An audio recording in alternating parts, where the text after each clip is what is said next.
Good morning आप सभी को। देखिए आज का टॉपिक है मिश्र धातु, जिसको इंग्लिश में एलॉय बोलेंगे। उसके बारे में अध्ययन करेंगे।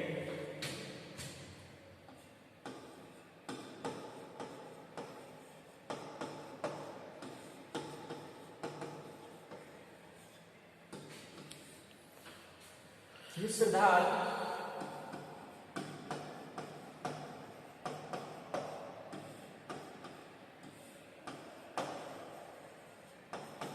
देखिए, इसमें धातु का होना अनिवार्य होता है। मिश्र धातु में ये कॉन्सेप्ट याद रखिएगा कि धातु का होना इसमें अनिवार्य है। तथा इसको परिभाषित करेंगे तो दो या दो से अधिक धातुओं, दो या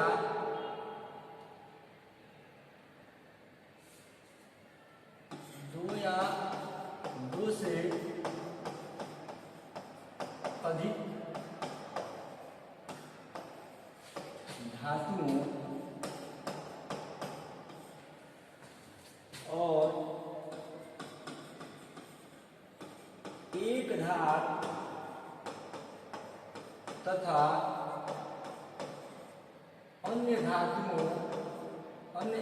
अधातुओं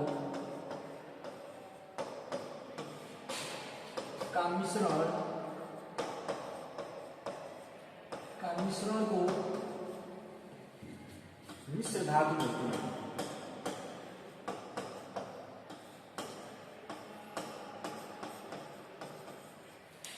इसमें नोट करके लिख लेंगे आप लोग कि धातु का होना इसमें अनिवार्य है। मिश्र धातु में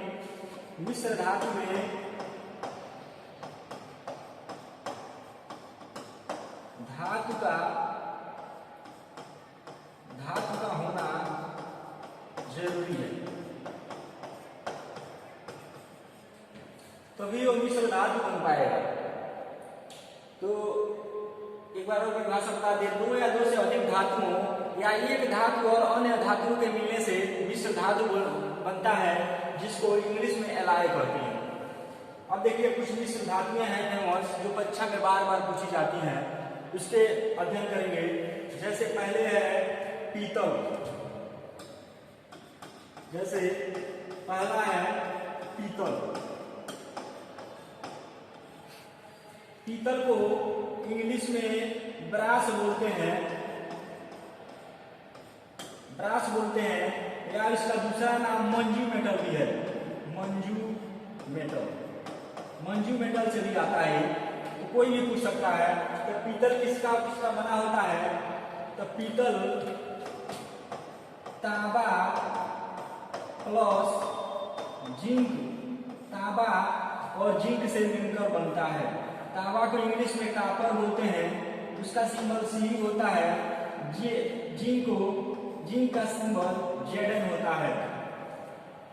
तो याद रखेंगे, तांबा कॉपर में दोनों एक ही है, पीतल अलग है। पीतल मिश्र धातु है, लेकिन आपका तांबा धातु है, जिंक धातु है, लेकिन आपका ये पीतल मिश्र धातु है। इसमें कंफ्यूज मत होइएगा। अब देखिए, इसके बाद आता है कांसा, ब्रांज जिसको बोलते हैं। ब्रांज होता है जो आपका इसमें तांबा और टीन हो जाता है। तांबा का सिंबल Cu और टीन का सिंबल Sn होता है। इसको याद रखेंगे। यहाँ देखिए, इसका याद करने का ट्रिक है, पीतल को याद करने का पिताजी याद कर लेंगे। पी से पीतल, ता से तांबा और जी से जिंक, ऐसे याद कर लेंगे। ये याद करेंगे।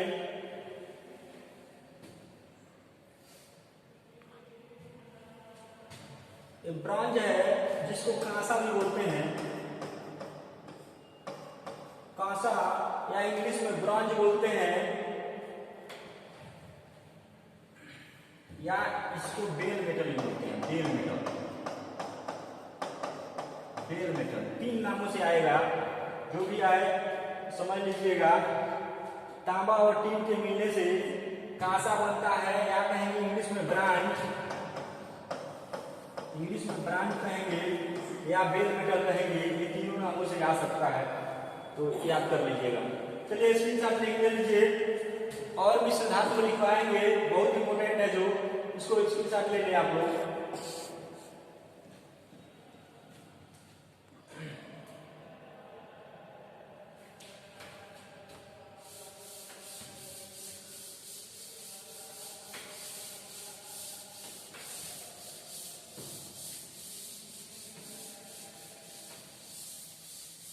इसके बाद है आता है आपका जर्मन सिल्वर। जर्मन सिल्वर नाम है जर्मन सिल्वर, लेकिन इसमें आपका सिल्वर होता नहीं है। जर्मन सिल्वर नाम है लेकिन सिल्वर होता नहीं है। देखिए क्या होता है इसमें, तांबा तांबा रहता है, प्लस जिंक तो रहता है, साथ में आपका निकिल हो जाता है, साथ में निकिल हो जाता है। तो इसका सिंबल हो जाएगा CU, और ये जेड है, और इसका NI हो जाएगा, याद कर लीजिएगा। तो इसको याद करने का ट्रिक बताते हैं, तो जर्मनी, जर्मनी से याद कर लीजिएगा। जर्मनी से जर्मन सिल्वर और नील साथ में जुड़ जा रहा है। देखिए ये आपका पीतल का ही है, पीतल का ही, बस आपको निकिल रख देना, एक पीतल याद करेंगे, साथ में निकिल डाल देंगे तो हो जाएगा आपका जर्मन सिल्वर। इसके बाद आता है आपका जर्मन सिल्वर के बाद एक गन मेटल पूछता है। गन मेटल, गन मेटल जिससे बंदूक जो बना होता है गन मेटल से, तो ये भी पूछता है बहुत परीक्षा में। इसमें भी तांबा होता है, साथ में जिंक भी होता है, लेकिन निकिल के जगह पे इसमें टीन आ जाता है। निकिल के जगह पे इसमें टीन आएगा, इसको याद कर लीजिएगा। तांबा का सिंबल कॉपर, जिंक का जी रहेगा Zn, और टीन का SN हो जाता है, याद कर लीजिएगा। ये बहुत परीक्षा में पूछे जाने वाला क्वेश्चन है। तांबा जिंक दोनों में तांबा जिंक है, अगर निकिल जुड़ जा रहा है तो जर्मन सिल्वर, और टीन जुड़ जा रहा है तो गन मेटल हो जा रहा है, याद कर लीजिएगा। इसके बाद आपका आता है एक फ्यूज पूछता है। फ्यूज परीक्षा में पूछता है। फ्यूज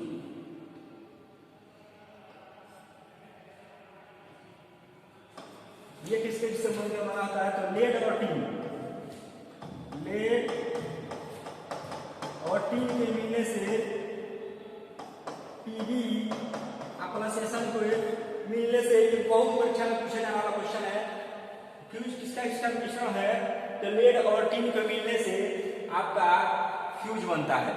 फ्यूज का गुण भी पूछता है परीक्षा में, कि फ्यूज का गुण कैसा होता है, तो फ्यूज उच्च प्रतिरोध, ये लिख लीजिएगा नोट करके। इसका गुण बहुत परीक्षा में पूछता है, चाहे कोई भी एग्जाम हो। अब देखिए गुण होता है उच्च प्रतिरोध, उच्च प्रतिरोध, और निम्न गलनांक का होना चाहिए, निम्न गलनांक का होता है, ऐसा गुण होना चाहिए फ्यूज, तभी वो उचित गुण का फ्यूज कहा जाएगा। फ्यूज कॉपर का भी बनता है, और कई लेकिन सबसे मतलब फ्यूज होना चाहिए उस क्वालिटी का, तो वो लेड और टीन का होगा। अभी तो अब ज्यादातर कॉपर का ही यूज करते हैं, लेकिन ये जो है उस क्वालिटी का, यही जिसका उच्च प्रतिरोध और निम्न गलनांक होगा। ये क्या करेगा, बड़ी बड़ी मशीनों को में फॉल्ट होने से बचाता है। ये पहले ही फ्यूज रहता है, ज्यादा जब धारा सर्किट में बहने लगती है तो ये गल जाता है, और मशीनों को और नुकसान होने से बचा लेता है। इसको याद कर लेंगे, स्क्रीनशॉट ले लीजिए।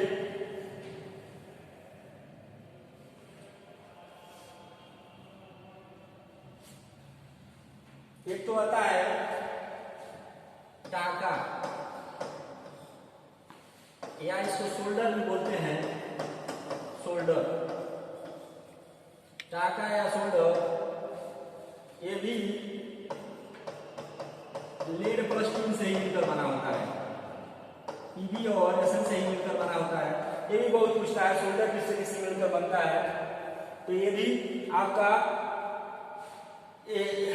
लेड और टी से मिलकर बनता है, जिसको सेमी परमानेंट अगर ज्वाइंट करना हो तो यहाँ पे हम सोल्डरिंग क्रिया करते हैं। उसमें सोल्डर जिसको रांगा भी बोलते हैं, रांगा में लीजिए, रांगा, रांगा या टाका या सोल्डर, 3 नामों से ये जाना जाता है। ये भी क्वेश्चन बहुत पूछता है, किसका किसका मिश्रण होता है, लेड और टिन का रांगा भी होता है। इसको याद कर लीजिए।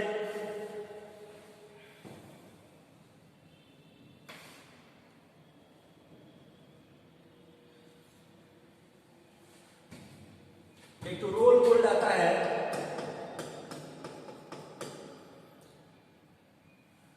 रोल गोल्ड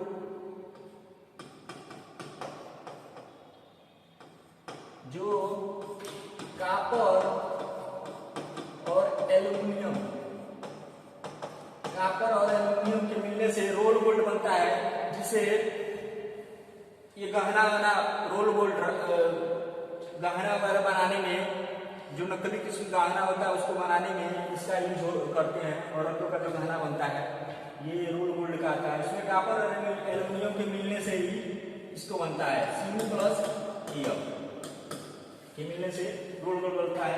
इसको लिखे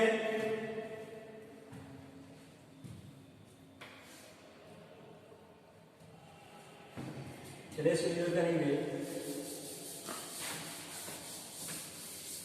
याद करिएगा इसको।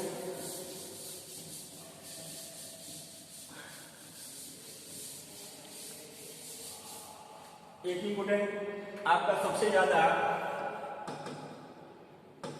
स्टील, स्टील भी आपका मिश्र धातु है, जिसमें आपका इसमें लोहा, लोहा में कार्बन मिला दें तो स्टील बन जाता है, Fe प्लस C, कार्बन मिलने से स्टील बनता है। स्टील आपका मिश्र धातु है, इसमें लोहा ज्यादा होता है और कार्बन की परसेंटेज थोड़ा कम होता है, तो मिलने से स्टील बनता है। जो बर्तनें आती हैं जो स्टील की आती है उसमें चमक होता है, ये आपके दोनों के मिश्रण होने के चलते ही होता है।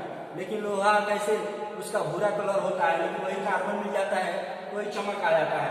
अब देखिए लोहा में ये स्टील कई तरह का होता है, निकिल स्टील भी होता है, निकिल स्टील कई तरह का स्टील होता है। लोहा कार्बन तो रहेगा ही, साथ में हम निकिल मिला देंगे। फिर आपका होता है क्रोमियम स्टील, क्रोमियम स्टील। फिर आपका होता है वेंडियम steel, वेंडियम,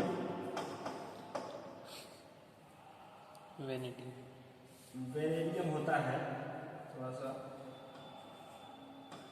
chromium, vanadium, vanadium steel होता है। फिर आपका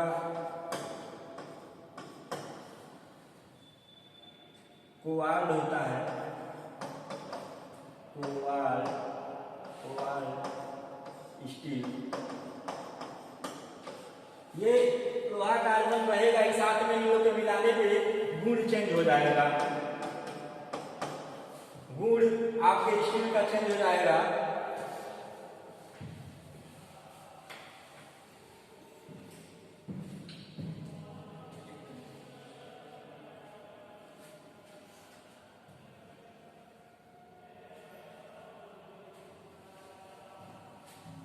देखिए निकिल स्टील में अगर इसमें निकिल मिला दिया जाए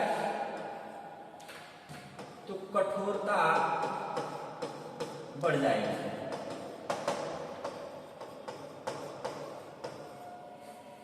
कठोरता बढ़ जाती है। अगर आपका पार्ट है उसमें अगर निकिल मिला हुआ है तो वो कठोर होगा, ये गुण आ जाता है।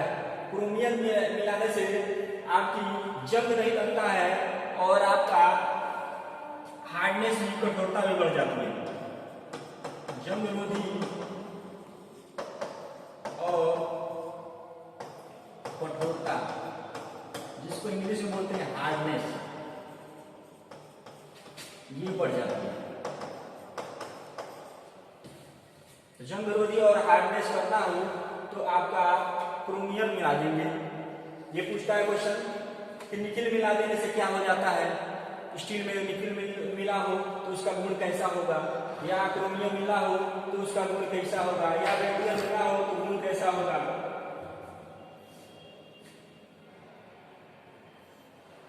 इसमें देखिए, इसमें झटका सहने का गुण बन जाता है। वेनेडियम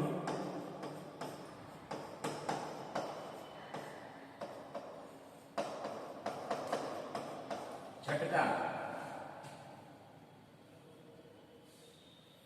झटका सहने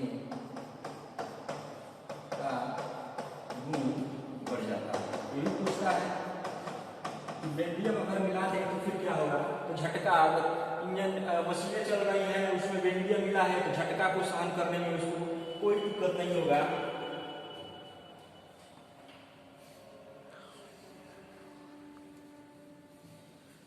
इसमें देखिए ये भी हार्डनेस को बढ़ा देता है। क्वार्ट्ज को मिलाने से भी हार्डनेस बढ़ जाती है।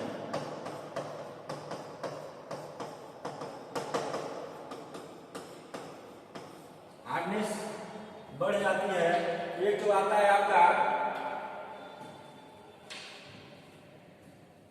टंगस्टन स्टील,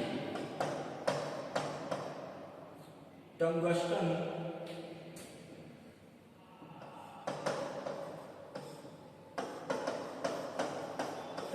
स्टील में टंगस्टन होने से आपका स्टील का हीट सहने का गुण, उचित हीट पे वो गलता नहीं है, यानी हाई टेम्परेचर पर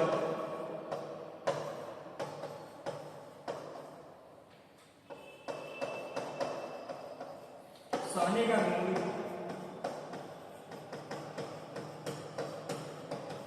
बढ़ जाता है। हाई टेम्परेचर सहने का गुण बढ़ जाता है। इसको स्क्रीनशॉट ले लीजिए, इसको याद कर लीजिएगा।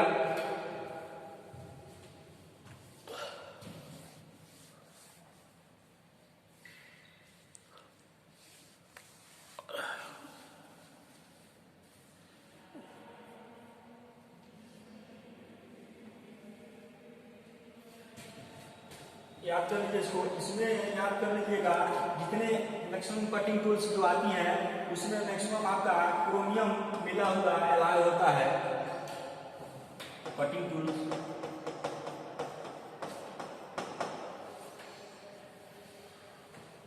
इसी साथ ले लीजिए।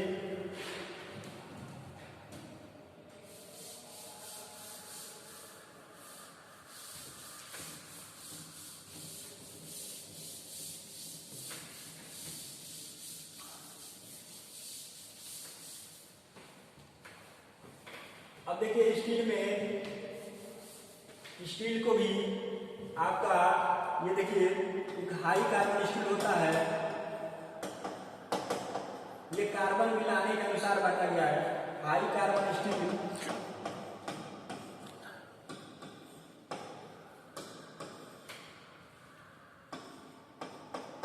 Low carbon steel,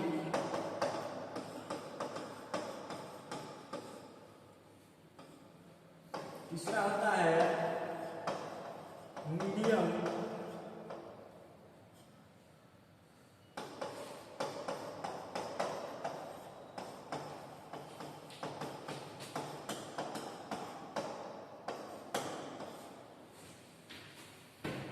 carbon steel,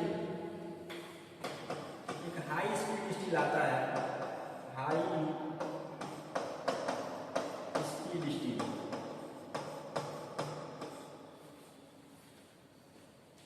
एक तो लो कार्बन स्टील में आता है माइल्ड स्टील,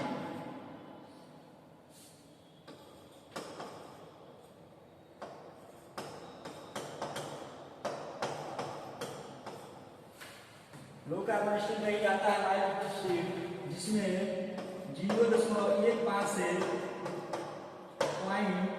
0.30%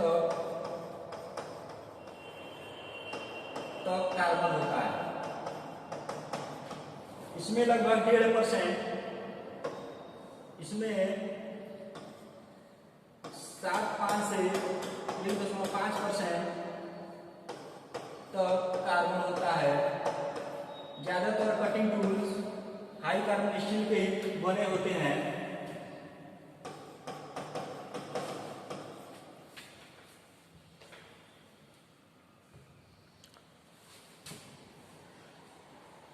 यहाँ पे मीडियम में आपका 0.30% से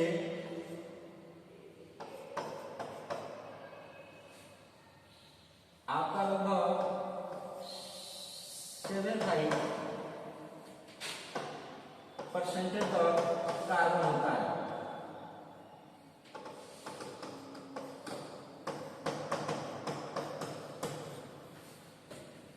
हाई स्पीड स्टील में